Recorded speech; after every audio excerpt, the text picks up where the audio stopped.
well aware of the fact that there's an inverse relationship between the price and the quantity demanded.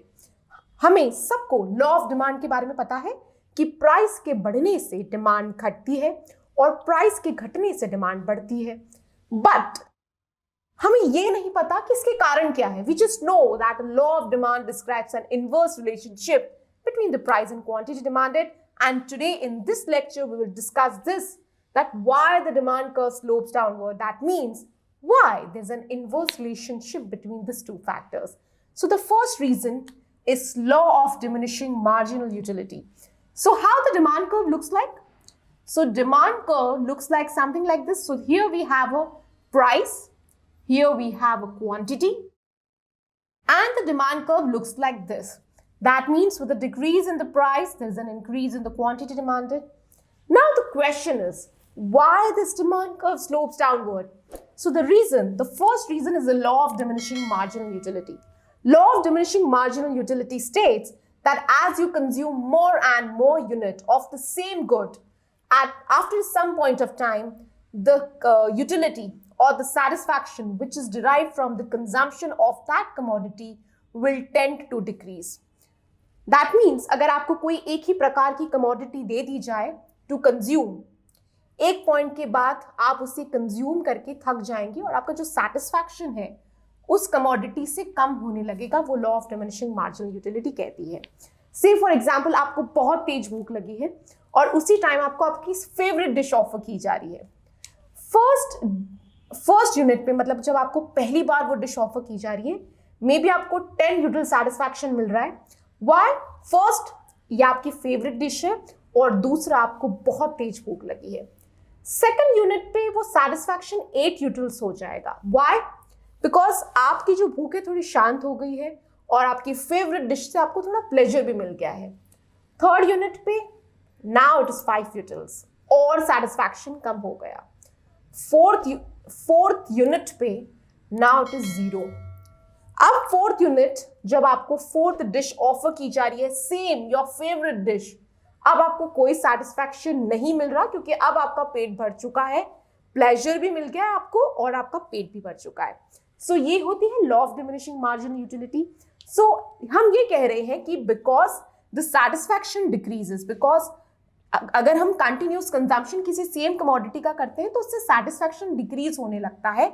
इसलिए consumer ज्यादा units के लिए कम पैसा पे करने को प्रेफर करते हैं, राइट. सो यहाँ पे थर्ड यूनिट के लिए कंज्यूमर ज्यादा पैसा पे नहीं करना चाहेगा. व्हाई? बिकॉज वो सेटिस्फाई हो चुका है.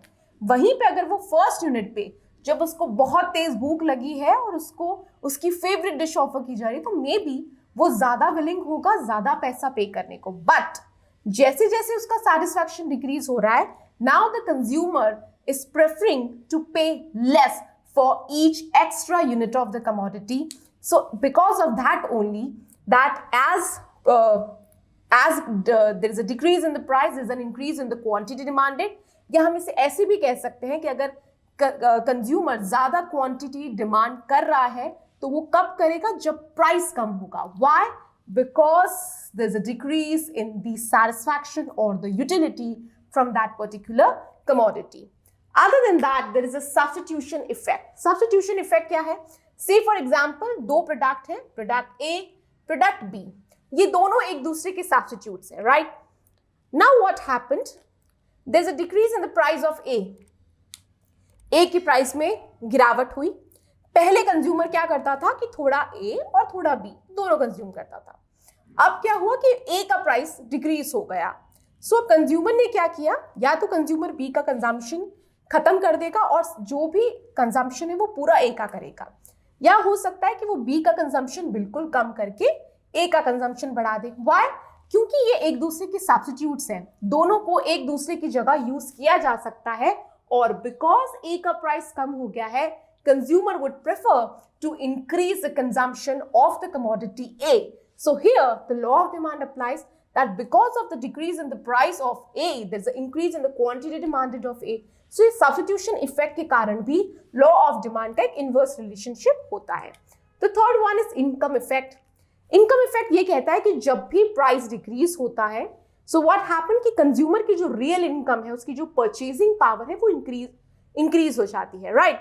एंड ड्यू टू दैट वो जो है अपना कंजम्पशन, अपनी क्वांटिटी डिमांड को इंक्रीज करता है। That is the income effect. So say for example अगर आपके पास 100 रुपीज है, सो पहले जो कमोडिटी का प्राइस था वो 10 रुपीज था, तो 10 रुपए में आप सिर्फ 10 यूनिट्स खरीद पाते थे with that 100 rupees. Now what happened, price जो है 5 रुपीज हो गया।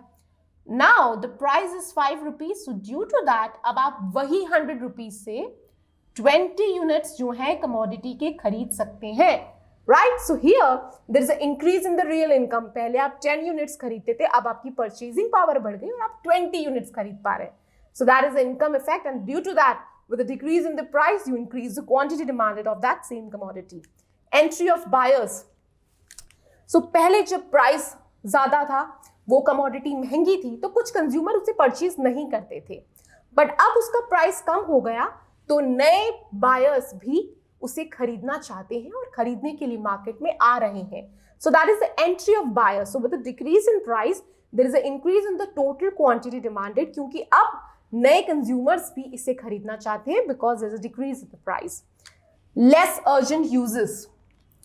फॉर एग्जाम्पल अगर पानी, इफ वाटर इज एक्सपेंसिव, अगर पानी बहुत ही एक्सपेंसिव है, सो आप क्या करेंगे कि आप उसे सिर्फ कुछ इंपॉर्टेंट एक्टिविटीज में ही यूज करेंगे। मे बी आप उसे सिर्फ for drinking and for cooking purpose पानी को यूज करेंगे, बट नाउ पानी बहुत सस्ता हो गया, राइट।